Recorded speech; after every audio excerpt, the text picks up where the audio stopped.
اللهم صل على سيدنا محمد وعلى آل سيدنا محمد كما صليت على إبراهيم وعلى آل إبراهيم في العالمين إنك حميد مجيد. قال الله تبارك وتعالى في كلامه المجيد: أعوذ بالله من الشيطان الرجيم. بسم الله الرحمن الرحيم. وهل أتاك حديث موسى إذ رأى نارا فقال لأهلهم كثوا إني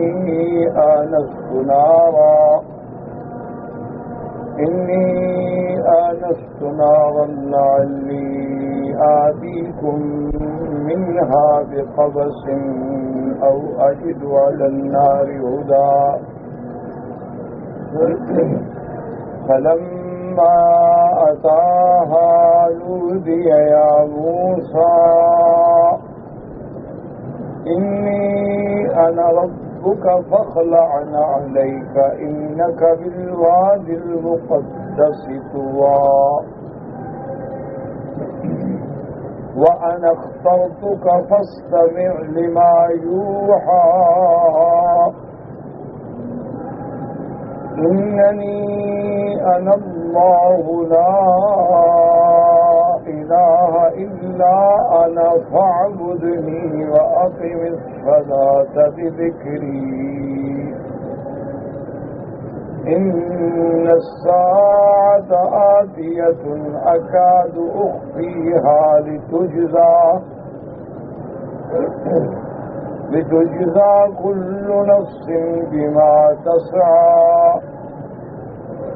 فلا يصدنك عنها من لا يؤمن بها واتبع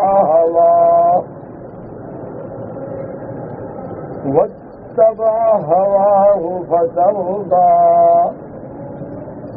اللہ تبارک و تعالیٰ نے کلام مقدس کی ان آیات مبارکہ میں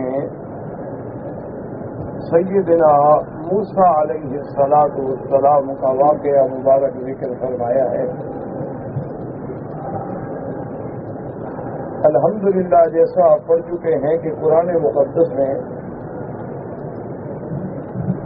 بعض انبیاء علیہ السلام کا قصہ مبارک صرف ایک دفعہ ذکر ہوا ہے. جیسے سیدنا سلیمان علیہ السلام، داؤد علیہ السلام، اسی طرح سیدنا یوسف علیہ السلام. صرف ایک مقام پر ایک صورت میں اللہ نے ان کا قصہ مبارک ذکر فرمایا ہے. لیکن بعض انبیاء علیہ السلام ایسے ہیں کہ جن کا قصہ اللہ نے قرآن میں کئی صورتوں میں بیان فرمایا، جن میں سیدنا آدم علیہ السلام،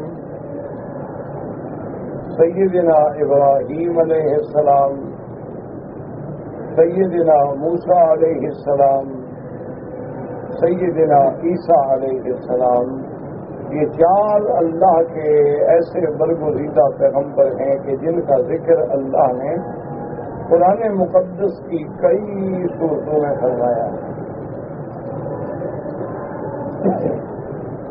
سب سے پہلے تو اللہ نے پیغمبروں کے قصے بیان کیوں فرمائے ہیں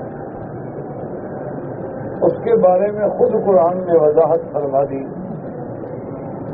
کہ کُلًّا نَقُصُّ عَلَيْكَ مِنْ أَنْبَاءِ الرُّسُلِ، کہ اے میرے محبوب ہم آپ پر انبیاء کے جو قصے بیان فرماتے ہیں لِنُثَبِّتَ بِهِ فُؤَادَكَ، تاکہ آپ کے دل کو تثبیت اور تطمین حاصل،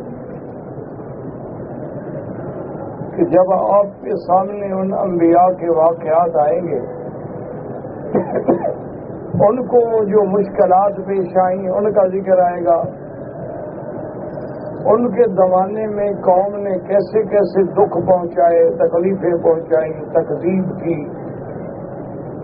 لیکن انبیاء نے صبر کیا، برداشت کیا، اللہ کی دعوت کو پہنچایا، تو آپ کو ایک حوصلہ ملے گا کہ ایسا امتحان سب نبیوں پہ گزرا۔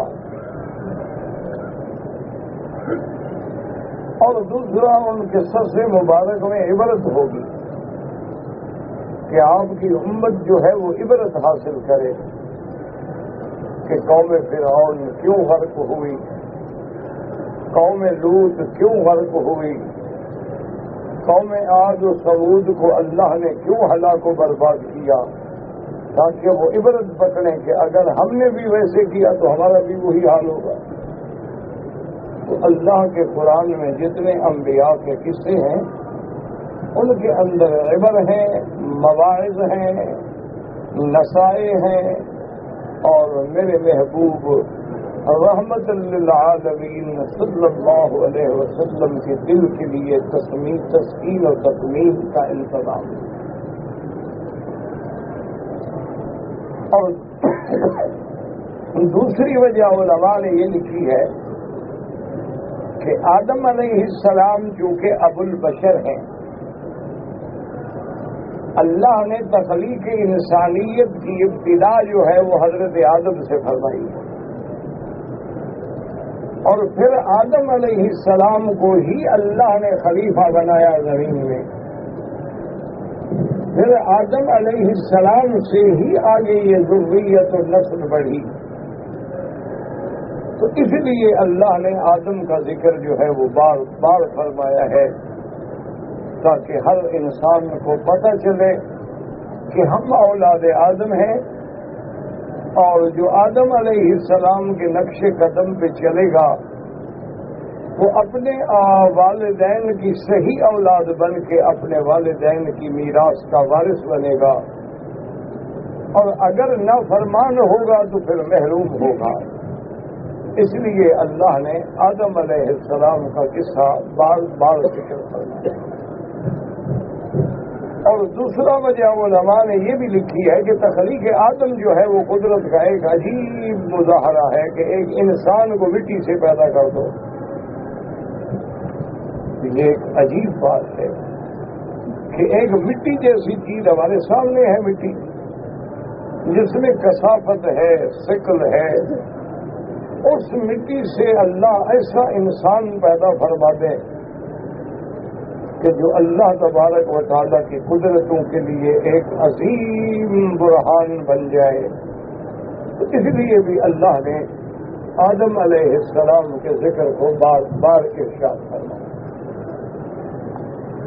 سیدنا ابراہیم الخلیل علیہ السلام کا قصہ مبارک بھی اللہ نے متعدد صورتوں میں ارشاد فرمایا ہے۔ اس کے بارے میں بھی علماء لکھتے ہیں کہ چونکہ جو ملتیں حضور کے زمانے میں موجود تھیں، مکے میں مشرکین تھے، مدینہ مبارک میں منورہ میں مقابلہ یہود سے تھا، نصارہ سے تھا، تو یہ سارے کے سارے دعویٰ دار تھے کہ ہم ابراہیم علیہ السلام کے طریقے پہ ہیں۔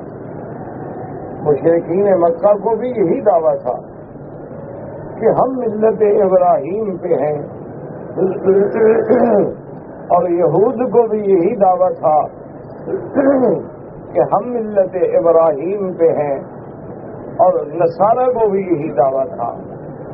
اسی لیے مکے والے کہتے تھے کہ دیکھو یہ کعبۃ اللہ جو ہے ابراہیم نے بنایا ہے اور ہم اس کے مجاور ہیں، یہ زمزم جو ہے اسماعیل کے بیٹے کے پاؤں سے نکلا ہے، ہم اس زمزم کے رکھوالے ہیں، پلانے والے ہیں۔ اور پھر یہ مناسک ہیں، مشاعر مقدسہ ہیں، مینا ہے، صفا مروہ ہے، مزدلفہ ہے، عرفات ہے۔ اللہ نے ابراہیم علیہ السلام کو ان کی تعلیم دی تو ہم باقاعدہ حج کرتے ہیں، تو ہم تو ملت ابراہیمی کے سچے وارث ہیں۔ تو اس لیے بھی اللہ نے ابراہیم علیہ السلام کے واقعے کو بار بار ذکر فرمایا تاکہ مشرکین کو یہ بات سمجھائی جا سکے کہ کعبۃ اللہ کے بنانے سے تو بندہ مسلمان نہیں ہو جاتا، زمزم پلانے سے تو بندہ مسلمان نہیں ہو جاتا، صرف احرام باندھ کے مینا عرفات جانے سے تو بندہ موحد نہیں بن جاتا۔ ابراہیم علیہ السلام نے تو اللہ کی توحید کے لیے کفار کا مقابلہ کیا۔ ابراہیم علیہ السلام نے تو اوثان و اصنام کو توڑ ڈالا۔ ابراہیم علیہ السلام نے تو ستاروں کے پجاریوں سے مناظرہ کیا۔ ابراہیم علیہ السلام تو اللہ کی توحید کے لیے آگ کی آزمائشوں سے گزر گئے، اور تم نے خدا کے کعبے میں بت رکھے ہوئے ہیں اور ملت ابراہیمی کا دعویٰ کرتے۔ یہی بات ہے آج بھی دیکھ لیں کہ جتنے لوگ ہیں اولیاء اللہ کی مزاروں پہ جو قابض ہیں، جو سجادہ نشین ہیں، جو وارث ہیں، جو مجاور ہیں، جو خدمت گزار ہیں، ان کا بھی یہی دعویٰ ہوتا ہے کہ ہم تو اولیاء اللہ کی مزاروں کے خادم ہیں، ہم تو اللہ والوں کی مزاروں کے نگہبان ہیں، تو ہم کیسے کافر ہو سکتے ہیں؟ اسی لیے اللہ نے یہ واقعات کھولے ہیں کہ بات کو سمجھو۔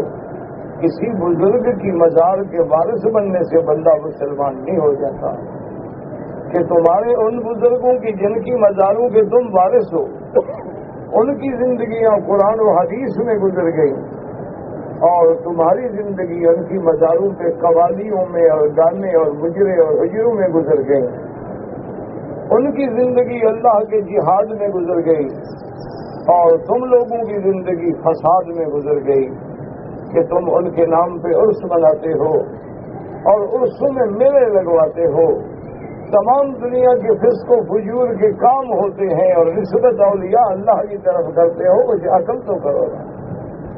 یہ ہمیشہ باطل فرقے کو گمان رہتا ہے کہ ہم تو حق پر ہیں، ہم تو اللہ کو مانتے ہیں، ہم تو اللہ کا نام لیتے ہیں، ہم تو کلمہ پڑھتے ہیں، ہم تو نماز پڑھتے ہیں، ہم تو اللہ کو سجدہ کرتے ہیں، پھر ہم کیسے مشرک ہو گئے؟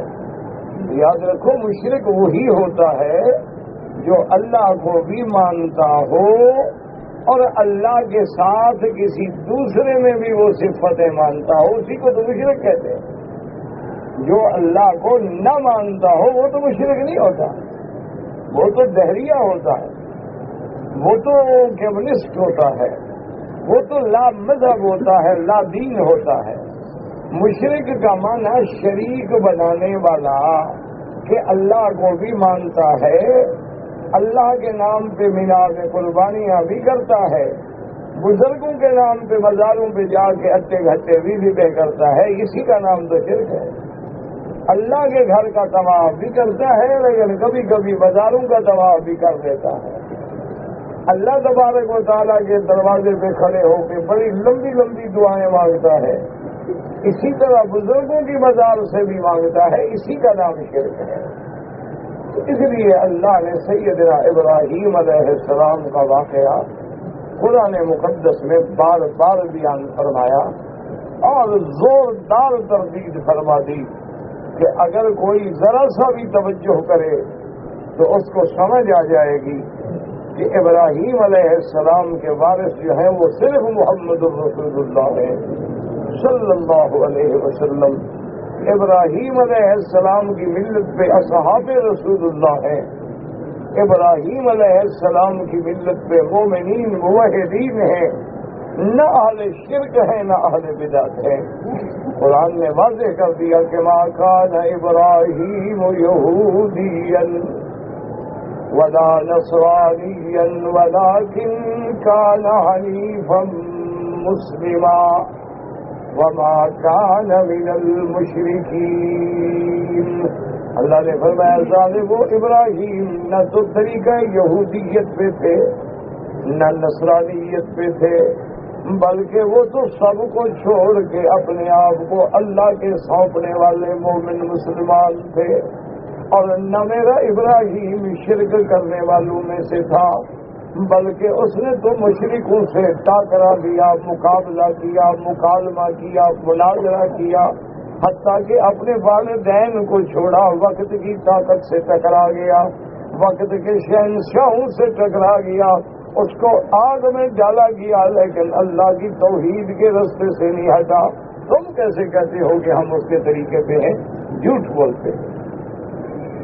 اور حضور صلی اللہ علیہ وسلم کے زمانے میں موجود یہود بھی موجود، نصارہ بھی موجود، تو اللہ نے حضرت موسیٰ علیہ السلام کا واقعہ بھی کئی صورتوں میں ذکر فرمایا، سورۃ طٰہٰ میں بھی ذکر فرمایا، سورۃ القصص میں بھی ذکر فرمایا، کئی صورتوں میں ذکر فرمایا، کیونکہ یہودی موجود ہیں کہ اگر تم واقع میں حضرت موسیٰ کے ماننے والے ہو تو آؤ دیکھو موسیٰ علیہ السلام کی دعوت کیا ہے، موسیٰ علیہ السلام نے کیسے فرعون سے مقابلہ کیا، موسیٰ علیہ السلام نے کیسے جادوگروں کا مقابلہ کیا، موسیٰ علیہ السلام نے ساحرین کو کیسے للکارا، موسیٰ علیہ السلام نے اللہ کی توحید کے لیے فرعون کو کیسے للکارا۔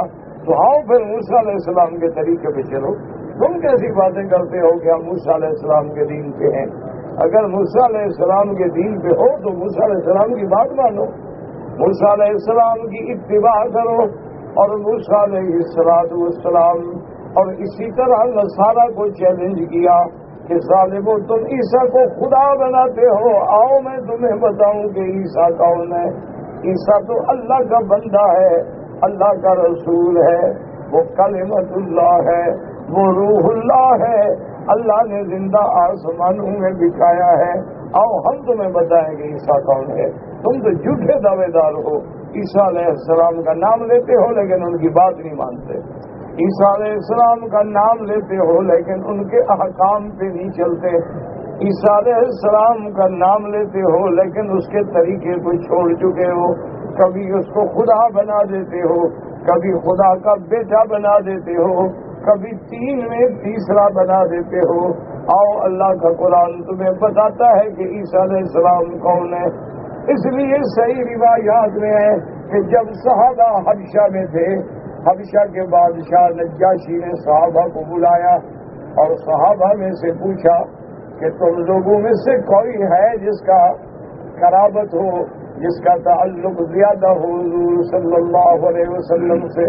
حضرت جعفر رضی اللہ تعالیٰ عنہ کھڑے ہوئے تو نجاشی نے پوچھا کہ ما تقولون فی عیسیٰ ابن مریم، عیسیٰ علیہ السلام کے بارے میں کیا عقیدہ ہے مسلمانوں کا، تمہارا پیغمبر کیا کہتے ہیں؟ حضرت جعفر نے سورۃ مریم کی تلاوت کی، عیسیٰ علیہ السلام کی شان بیان کی۔ تاریخ گواہی دیتی ہے کہ جوں جوں حضرت جعفر قرآن پڑھتے تھے بادشاہ کی آنکھوں سے آنسو بہ رہے تھے، حاضت عیناہ، اس کی آنکھیں برس رہی تھی جیسے پرناوے بہتے ہیں۔ جب حضرت جعفر نے تلاوت ختم کی اس نے کہا واللہ مجھے اس خدا کی قسم ہے جس نے مجھے پیدا کیا ہے، تمہارا محمد سچا نبی ہے، اور اس نے جو کہا ہے وہ حق ہے، ایک لفظ نہ زیادہ ہے نہ ایک لفظ کم ہے۔ صدق محمد صلی اللہ علیہ وآلہ آلہ واصحابہ وسلم۔ تو اسی لیے اللہ نے قرآن میں موسیٰ علیہ السلام اور عیسیٰ علیہ السلام کے واقعات کو بار بار بیان کیا ہے کہ آؤ سمجھو، آؤ دیکھو قرآن نے کیسی حقائق بیان کر دی ہیں اور قرآن نے کیسی سچائی بتلائی ہے تو لوگوں کو۔ اب دنیا میں دیکھیں کہ الحمدللہ آج یہودی بھی ہمارا دشمن، نصرانی بھی ہمارا دشمن، حالانکہ غور کرو ہم تو ان کے نبی کے ماننے والے، ہم تو موسیٰ علیہ السلام کے ماننے والے، ہم تو موسیٰ علیہ السلام کو کلیم اللہ مانتے ہیں، اولو العزم من الرسل مانتے ہیں، ہم تو موسیٰ علیہ السلام کے مشورے کو مانتے ہیں جو معراج کی رات نماز کے بارے میں دیا۔ اسی طرح نصارہ کہتے ہیں کہ مسلمان ہمارے دشمن ہیں، آؤ ہم تو عیسیٰ کو مانتے ہیں، دشمن تو تم ہو جو ہمارے نبی کو نہیں مانتے، ہم تو تمہارے پیغمبروں کو مانتے ہیں، ہم تو تمہارے نبی کو مانتے ہیں، رسول کو مانتے ہیں، اس کی کتاب تورات کو مانتے ہیں، انجیل کو مانتے ہیں۔ دشمن تو وہ ہوتا ہے جو نہ مانتا ہو، تم نہ ہمارے نبی کو مانتے ہو، نہ اللہ کے قرآن کو مانتے ہو، نہ ہمارے دین اسلام کو مانتے ہو، تم اس کے مٹانے پہ لگے ہو.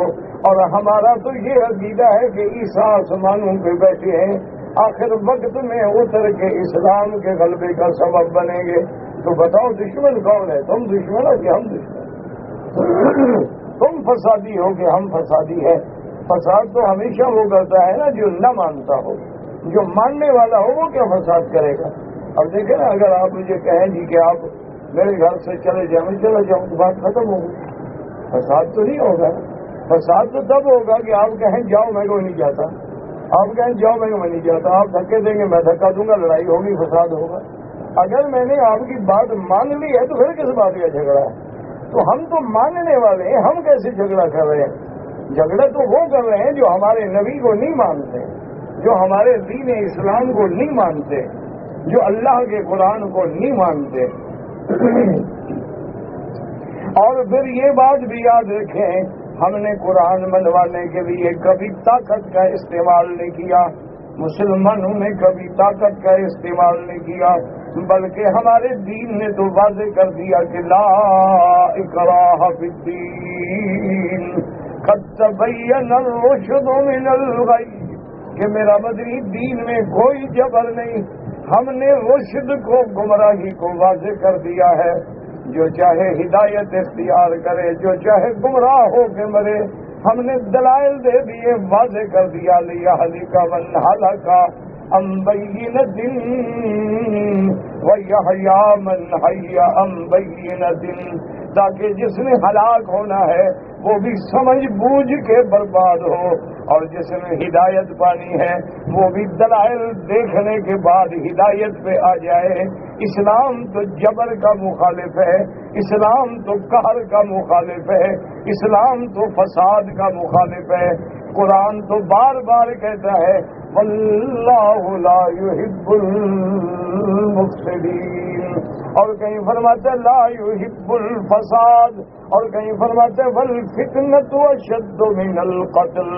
اللہ کا قرآن کہتا ہے اگر کافروں کو بھی دعوت دو تو ادعو الی سبیل ربک بالحکمت والموعظۃ الحسنہ, کہ دعوت دو تو حکمت سے دو, دلائل سے دو, سمجھداری کی باتوں سے دو, مواعظ حسنہ سے دو.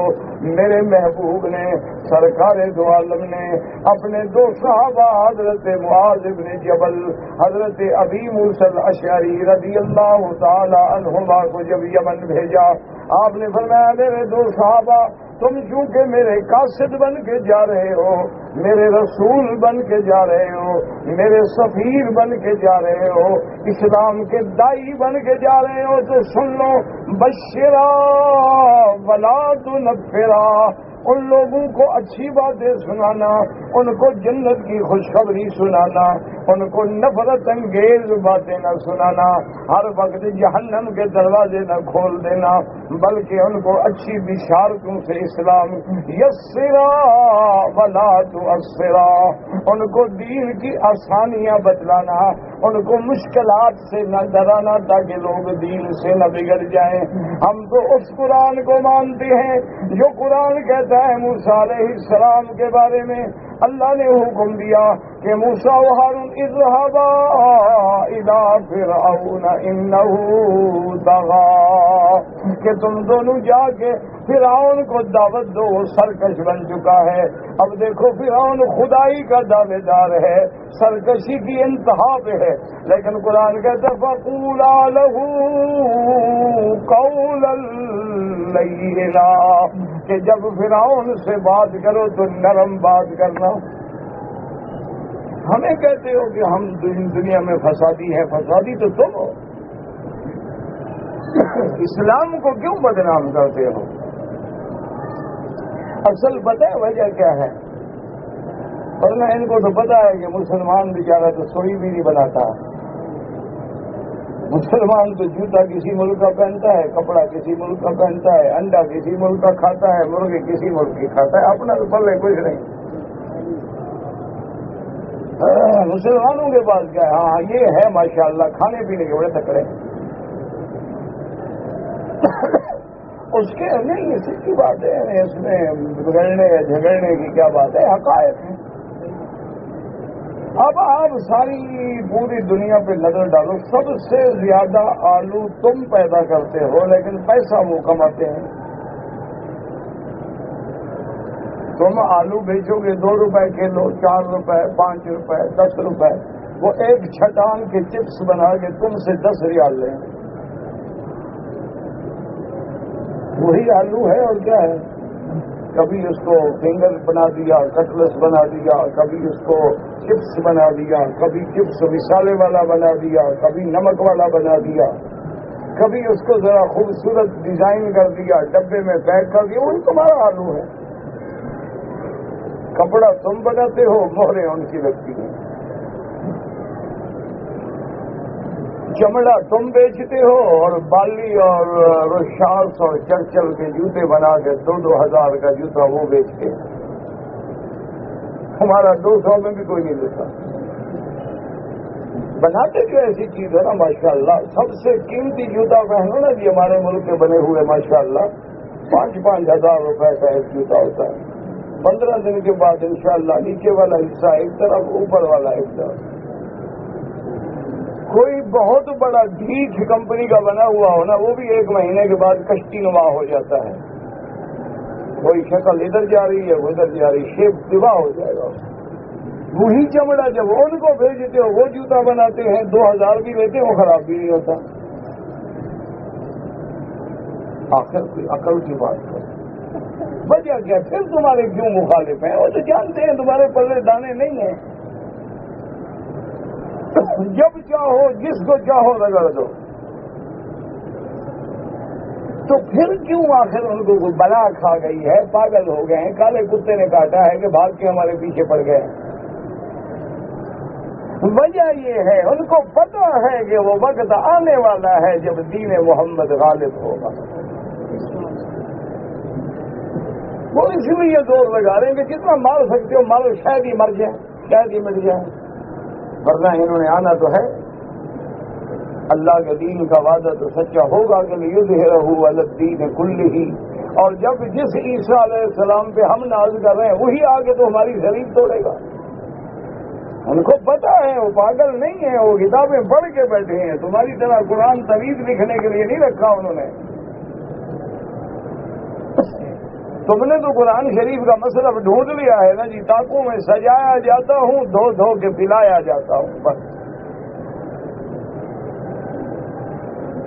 انہوں نے قرآن کو پڑھا ہے اور وہ جہاں پہنچنا تھا انہوں نے قرآن پڑھ کے سوچا کہ وہ پرندہ کیا پتھر لایا جس نے ہاتھیوں کو ہلاک کر دیا، وہ کیا وہ زبرے پہ پہنچ گئے، اور تم ماشاءاللہ پھونکے مارتے رہتے ہو، بس مردہ مر گیا ہے جی، اب مر گیا، اب قرآن اس کے اوپر پھیرو۔ زندگی میں قرآن نہیں پڑھا، مرنے کے بعد پھیرنے سے بخشا جائے گا۔ یہ عقل ہے، خدا کا خوف ہے، یعنی ایک مسئلہ ایمان سے کہو، زندگی میں اسے قرآن نہیں پڑھا، نماز نہیں پڑھی، اب مر گیا ہے جی، قرآن اوپر پھیرو۔ اور شادی ہو کسی بڑے آدمی کی اور دلہن بیوٹی پارلر سے ایسے نکلتی ہے جیسے وہ فلم سٹار نکل رہی ہو، اور آگے جناب ایک دوپٹے پہ قرآن رکھ کے کھڑے ہو جاتے ہیں جی، قرآن کے نیچے سے گزارو، برکت ہوگی دلہا دلہن، وہ تو لعنت کر رہا ہوگا قرآن، برکت کیا ہوگی؟ اللہ کا قرآن تو دونوں میں لعنت بھیج رہا ہوگا کہ تم نے کافروں کا لباس پہنا ہوا ہے، تم نے محمد کے دین کو رسوا کیا ہوا ہے، تم نے اپنے آپ کو عریاں کیا ہوا ہے، اور پھر میرے قرآن کے نیچے سے بھی گزرنا چاہتے ہو۔ دشمن نے قرآن نہیں اسے پڑھا، اس نے سوچا ہے قرآن میں کہ الم تر کیف فعل ربک باصحاب الفیل الم یجعل کیدہم فی تضلیل وأرسل عليهم طيرا أبابيل ترميهم بحجارة من سجيل فجعلهم كعصف مأكول۔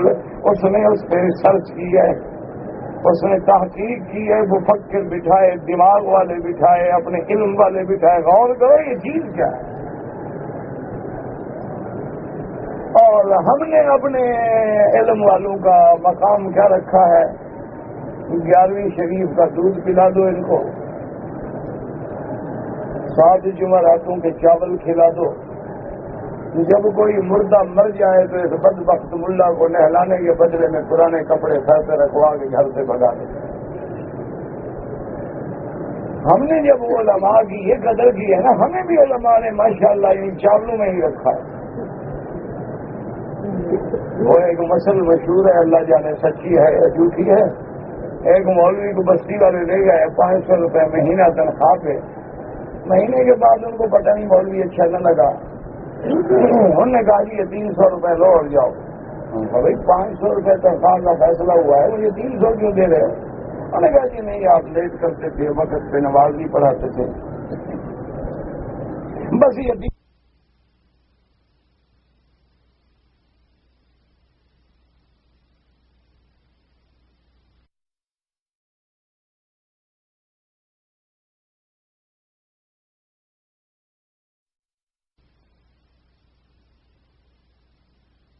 چاہ رہا ہوں، لیکن نمازیں مہینے کی لوٹا لینا، میں نے بھی ساری بغیر وضو پڑھائی تھی۔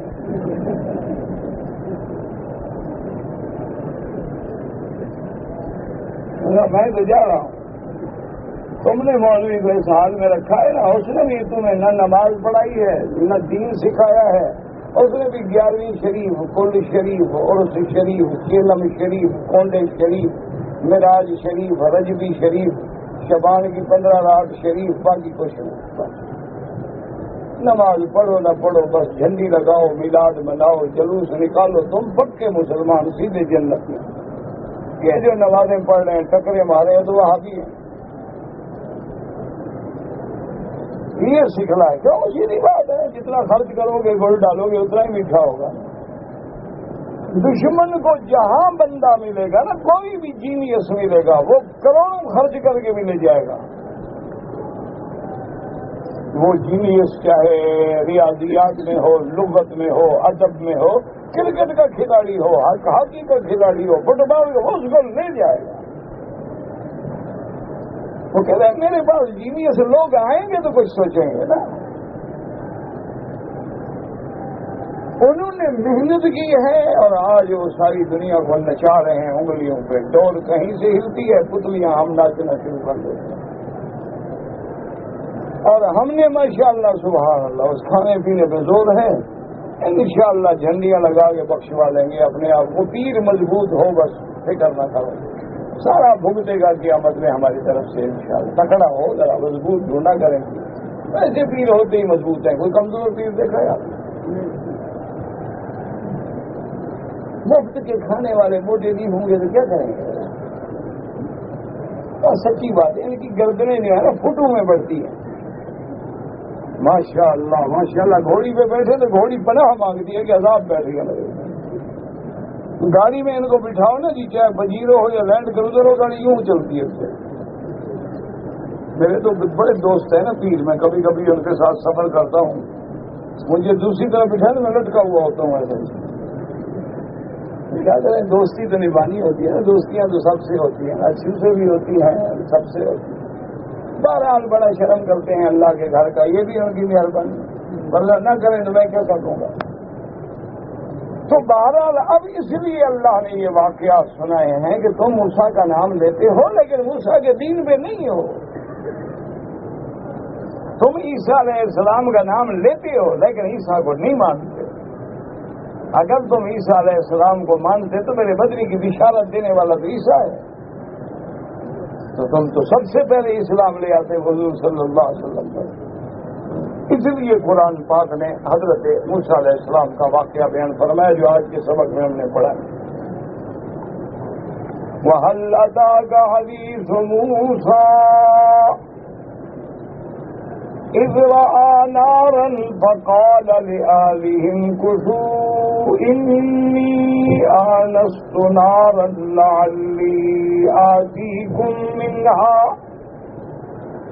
لعلی آتیکم منہا بقبس او اجد علی النار ہدا۔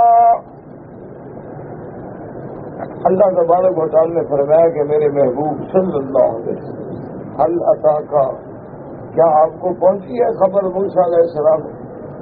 یعنی پہنچی، اللہ نے پہنچا دیا۔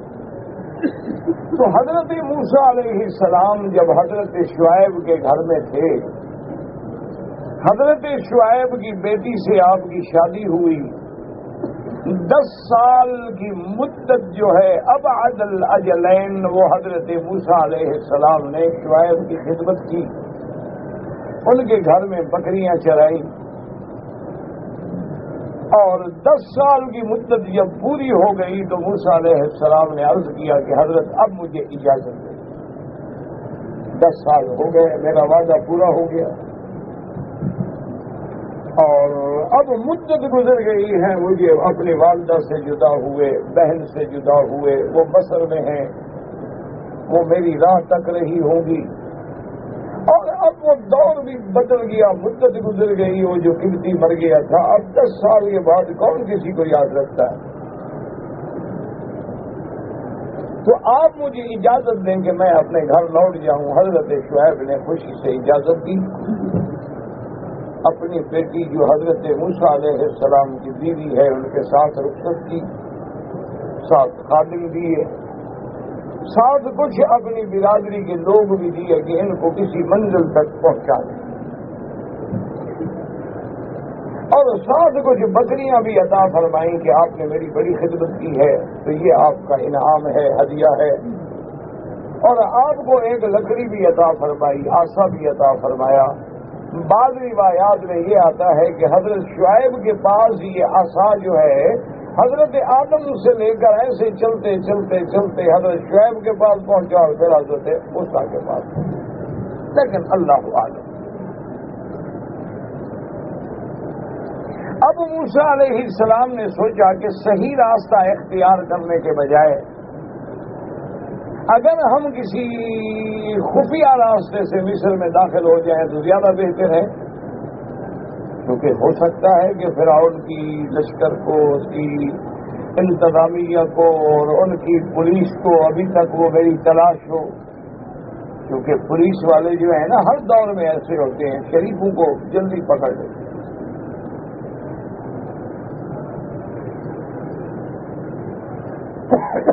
تو حضرت موسیٰ علیہ السلام نے ایسا راستہ اختیار کیا، وہ جنگل کا راستہ تھا، راستہ بھول گئے، سردی کا زمانہ تھا، اور بعض روایات میں آتا ہے کہ آپ کے گھر میں ولادت بھی ہونے والی تھی، یعنی بیگم بھی ہے، قریب الولادت بھی تھی، کہ جب شدید سردی ہوئی حضرت موسیٰ علیہ السلام حیران ہوئے۔ اس زمانے میں یہ ماچس نہیں ہوتی تھی بلکہ چکماک کا پتھر ہوتا تھا، پتھر کو پتھر پہ مارتے تھے تو بجلی آگ پیدا ہوتی تھی، اس سے آگ جلاتے تھے۔ تو حضرت موسیٰ علیہ السلام نے اس پتھر کو استعمال کیا، وہ بھی کام نہ کرے۔ اللہ کی شان ہے، اندھیرا ہے، سردی ہے، بیوی قریب الولادت ہے، راستہ بھولے ہوئے ہیں۔ اس اثنا میں دور سے روشنی نظر آئی، اور روشنی ایسے تھی جیسے بہت بڑی آگ جل رہی ہو اور اس کے شعلے جو ہیں وہ آسمانوں کو چھو رہے ہوں۔ تو حضرت موسیٰ علیہ السلام کو اطمینان ہوا، اپنے اہل سے فرمایا کہ ٹھہر جاؤ، تم یہی بیٹھو، میں جاتا ہوں، یہ دور سے جو آگ نظر آ رہی ہے، ایک تو میں وہاں سے بے قبض سے کچھ آگ لے آؤں گا، کچھ شعلہ اٹھا کے لے آؤں گا، اور دوسری بات یہ ہے کہ جب آگ ہے، روشنی ہے، تو ہو سکتا ہے وہاں رستہ بتانے والا کو مل جائے۔ موسیٰ علیہ السلام اس آگ کی طرف چل پڑے۔ اللہ کی شان دیکھیں کہ وہ آگ تو نہیں تھی، وہ تو تجلی تھی میرے مالک کی، وہ تو نور الہی تھا۔ اب جو موسیٰ علیہ السلام قریب آتے جا رہے ہیں، اور یہ واقعہ جو ہے یہ کوہ طور میں، طور کے پہاڑ کے داہنی جانب سے حضرت موسیٰ علیہ السلام جا رہے ہیں۔ جو اس جگہ کے قریب آئے تو حیران ہو گئے کہ یہ کیسی آگ کہ بالکل درخت کے بالکل اونچی یعنی آخری اس کی شاخوں میں آگ روشن ہے، اتنا روشنی ہے، لیکن وہ آگ درخت کو بھی نہیں جلاتی۔ تو موسیٰ علیہ السلام جو قریب آ رہے ہیں حیرتیں بڑھتی جا رہی۔ اسی کو اللہ تبارک و تعالیٰ نے قرآن میں ارشاد فرمایا ہے کہ موسیٰ علیہ السلام جب اس وادی میں پہنچ گئے تو آواز آئی، فَلَمَّا أَتَاهَا نُودِيَ يَا مُوسَىٰ إِنِّي أَنَا رَبُّكَ فَاخْلَعْ نَعْلَيْكَ إِنَّكَ بِالْوَادِ الْمُقَدَّسِ طُوًى۔ آواز آئی موسیٰ علیہ السلام، میں تیرا رب بات کر رہا ہوں۔ اللہ نے کلام فرمایا، اس درمیان میں کوئی فرشتہ نہیں، براہ راست اللہ کلام فرما رہے اور موسیٰ علیہ السلام سن رہے اور حکم پہلا دیا فخلع نعلیک کہ اپنے جوتے اتار دو، انک بالوادی المقدس طویٰ، تم ایک مقدس وادی میں ہو، برکت والی وادی، مبارک وادی جس کا نام طویٰ ہے۔ علماء نے فرمایا کہ جوتے اتارنے کا حکم کیوں دیا گیا؟ بعض علماء نے فرمایا تاکہ موسیٰ علیہ السلام کے پاؤں اس وادی کی مٹی کو لگیں، اس وادی کے برکات، چونکہ جگہ میں بھی برکت ہوتی ہے، مکان میں بھی برکت ہوتی ہے، زبان میں بھی برکت ہوتی ہے۔ اللہ نے جیسے اپنی رحمتیں برکتیں اپنے کعبے میں رکھی ہیں، محمد مصطفیٰ کی مسجد نبوی میں رکھی ہیں، مسجد اقصیٰ میں رکھی ہیں، اسی طرح اس وادی مقدس میں بھی رحمتیں ہیں، برکتیں۔ فخلع نعلیک انک بالوادی المقدس طویٰ۔ اور دوسرا علماء نے لکھا کہ یہ آداب کا طریقہ ہے کہ جب آدمی کسی مقام مقدس میں داخل ہو تو جوتے اتار کے داخل ہو۔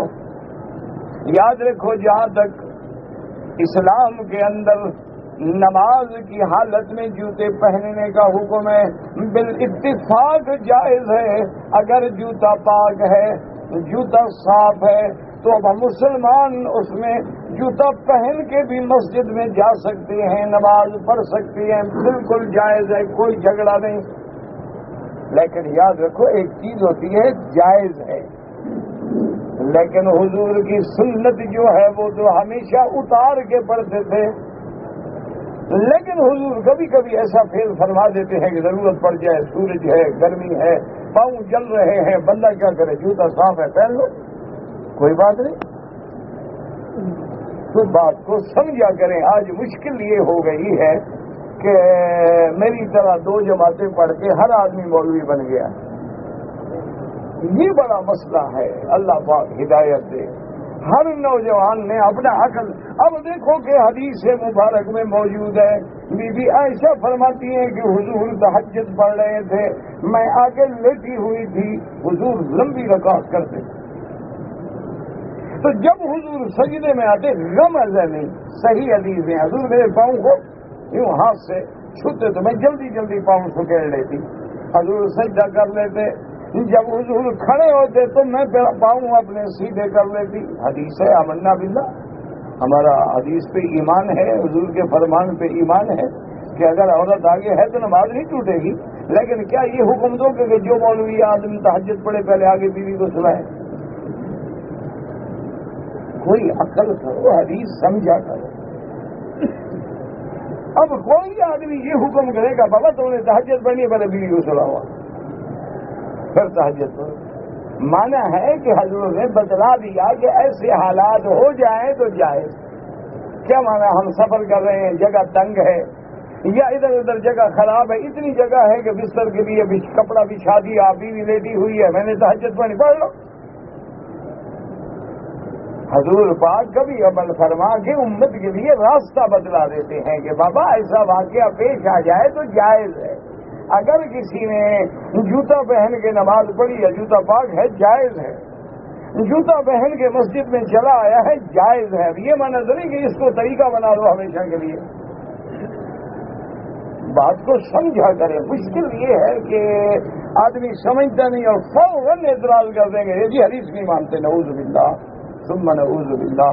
جو منکر ہو حدیث رسول اللہ کا، جو منکر ہو سنت رسول اللہ کا، وہ تو مسلمان نہیں ہو سکتا کہ جائے کہ پھر وہ اپنے آپ کو مولوی یا اپنے آپ کو بڑا درجے کا عالم بھی کہے.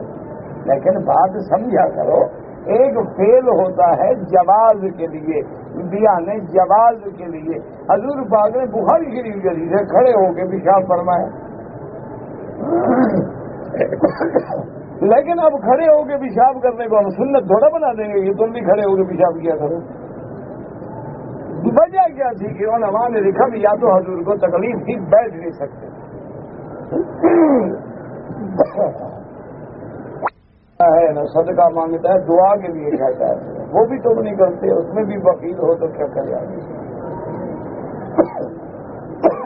دیکھیں نا جو بہت زیادہ مہربان شاگرد ہیں وہ بھی کہتے ہیں انشاءاللہ اللہ نے چاہا تو کریں گے. یعنی ارادہ ان کا بھی نہیں، ان کو مجبور کر دیا، دماغ میں ڈال دیا تو پھر مہربانی کرنا.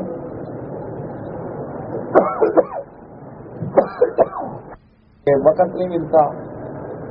آج میں نے ڈاکٹر سے اپائنٹمنٹ بھی لی ہوئی تھی، لیکن مہمان آ گیا میرے، نہیں جا سکا. وہ کہتا ہوگا دیکھو کیسا مولوی ہے، ہم اس کے لیے انتظار کرتے ہیں اور وہ نہیں آتا. اب میرے پاس میرے دوست ہیں، وہ کویت سے عالم دین ہیں اور ان کے بزرگوں سے میرے مراسل ہیں، وہ تشریف لایا، میرا بھائی ہے. میں کیا کہتا ہوں ڈاکٹر کے پاس جانا ہے، تم گھر اکیلے بیٹھے رہو. بہرحال اللہ شفا دیں گے، اسباب علاج بھی سنت ہے، تو بات کو سمجھا کریں. اس لیے علماء نے لکھا کہ اللہ نے حکم دیا فَخَلَّعْنَا عَلَيْكَ إِنَّكَ بِالْوَادِ الْمُقَدَّسِ طُوًى. ایک تو یہ تھا کہ حضرت موسیٰ علیہ السلام جوتے اتار کے تواضع سے آئے. یہ جوتا پہن کے تواضع نہیں ہوتی، جوتا اتار کے تواضع ہوتی ہے، عاجزی ہوتی ہے، اور بندگی کا طریقہ یہی ہوتا ہے. اس لیے اللہ نے حکم دیا کہ موسیٰ علیہ السلام تم ایک وادی مبارک میں ہو اور جوتا اتار کے اندر داخل ہو. اب موسیٰ علیہ السلام جو قریب جا رہے ہیں تو حیرتوں کے سمندر میں ڈوب رہے ہیں. اللہ آپ کو بھی اور مجھے بھی بات سمجھنے کی توفیق دے.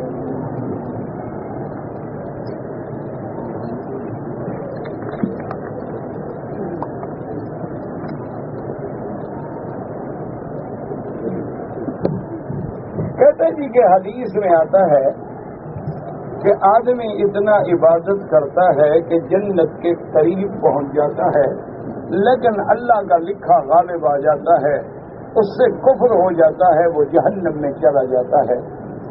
اسی طرح ایک آدمی کفر کرتا ہے، گناہ کرتا ہے، جہنم کے قریب ہوتا ہے، لیکن اللہ کی تقدیر کا فیصلہ آتا ہے اور وہ ایسا کام کرتا ہے کہ جنت کا حقدار بن جاتا ہے. بالکل ٹھیک ہے، اس میں کیا تکلیف ہے آپ کو؟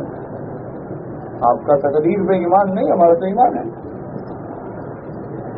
ہمارا تو ایمان ہے. باقی تقدیر کے اندر مانا یہ ہے جو کچھ اس نے کرنا تھا، چونکہ اللہ کے علم میں ہے، اللہ نے پہلے لکھ دیا ہے، کیا تم نے خود ہے.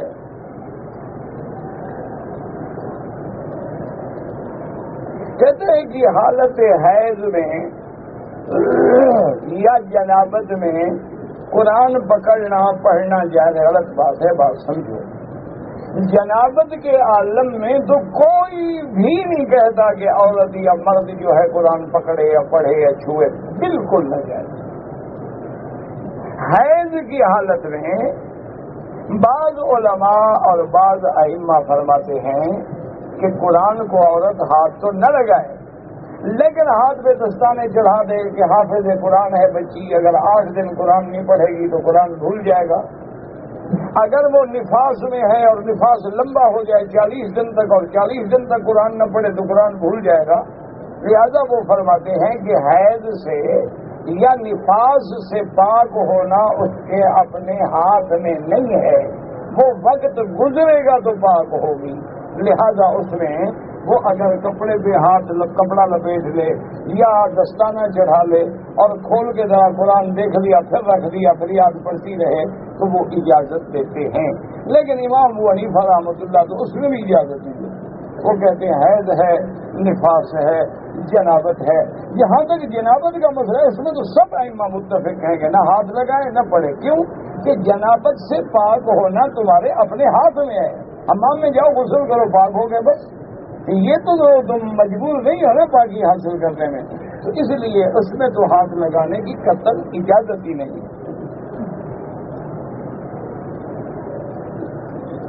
بغیر وضو کے قرآن پکڑنا جائز ہے، لیکن افضل یہی ہے، ادب یہی ہے کہ جیسے اللہ نے فرمایا کہ لا یمسہ الا المطہرون، آدمی ظاہراً بھی پاک ہو باطناً بھی پاک ہو، شرک سے بھی پاک ہو اور نجاسات ظاہرہ سے بھی پاک ہو، اور اس سے جو ہے پھر ادب اور برکتیں حاصل ہوتی ہیں۔ کہتے جی کہ بعض لوگوں نے مکے میں کبوتر پالے ہوئے ہیں، پھر ان کو ذبح کرتے ہیں کھاتے ہیں، تو بکریاں نہیں پالتے ہیں، گائے نہیں پالتے ہیں، اونٹ نہیں پالتے ہیں، صرف کبوتر پہ مسئلہ اٹکا ہوا ہے۔ یعنی جنگلی کبوتروں کا شکار منع ہے، مرغیاں پال کے روز نہیں کھا رہے ہو۔ میرے خیال میں لاکھوں مرغیاں ایک دن میں کھائے جاتے ہوں گے۔ مسلمان کھانے میں بہت آگے ہے اللہ کی رحمت، خاص طور پہ گوشت کھانے میں۔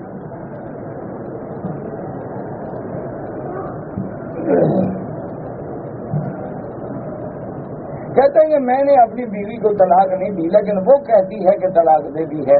نہیں، بات تمہاری کا اعتبار ہوگا، اور ویسے جو اصول ہے وہ یہ ہے کہ دیکھنا پڑے گا کہ شوہر کیسا آدمی ہے، جھوٹ بولنے کا عادی ہے یا سچا بندہ ہے۔ اگر شوہر ہے ہی جھوٹا اور عورت دیندار ہے تو طلاق کے بعد وہ کیسے قریب آئے، زنا کرے؟ اور اگر مرد سچا آدمی ہے تو عورت جھوٹ بولتی ہے، کلام مرد پر اس پر اعتبار کیا جائے گا۔ کہتے جی کہ جب نعت خوانی ہوتی ہے تو لوگ نعت خوان پہ پیسے نچھاور کرتے ہیں۔ ہاں، یہ طوائفوں پہ بھی کرتے ہیں اور نعت خوانوں پہ بھی کرتے ہیں، رواج ہے اور ایک مسئلہ ہے، صحابہ پیسے نچھاور کرتے ہیں، بالکل ناجائز ہے۔ تم نے دینا ہے نعت خوان کو ہدیہ چپ کر کے دے دینا، جب جائے جیب میں ڈال دو۔ یہ کیا دکھاؤ گے جناب میلے پڑ رہی ہیں؟ لوگ پہلے کنجریوں پہ ڈالتے تھے، اب پتہ نہیں نعت خوانوں پہ بھی ڈالتے ہیں۔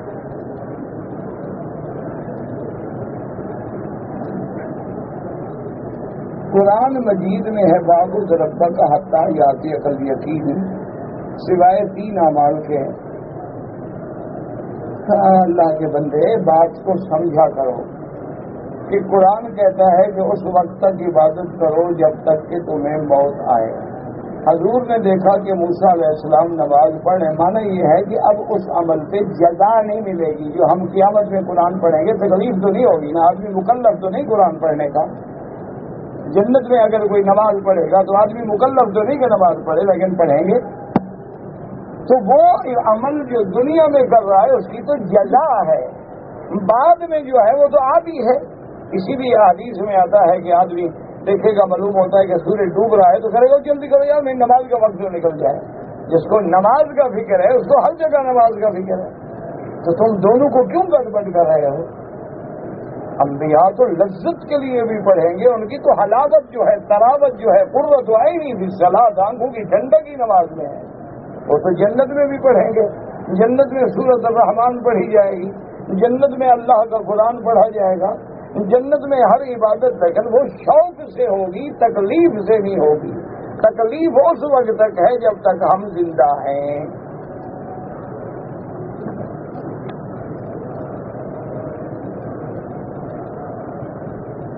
کہتے جی کہ سورۃ طٰہٰ کو 4 کل جو ہیں، قل یا ایھا الکافرون، قل ھو اللہ احد، قل اعوذ بالفلق، قل اعوذ بالناس پڑھو تو جادو کا علاج ہے اللہ عالم، میں تو نہیں جانتا۔ ویسے اللہ کا قرآن ہے، پڑھا کرو، کوئی منع نہیں، قرآن پڑھنے سے کوئی بھی منع نہیں کرتا، لیکن کسی حدیث میں آیا ہو کہ جادو کا علاج ہے، میں نے نہیں پڑھا۔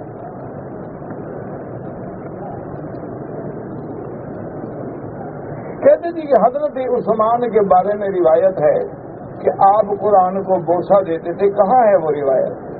وہ نقل کرتے ہیں نیچے کہ بخاری میں ہے، مسلم میں ہے، سیاستہ میں ہے، کہاں ہے؟ کون روایت کرنے والا ہے؟ صرف تمہاری روایت کو تو میں نہیں مانتا۔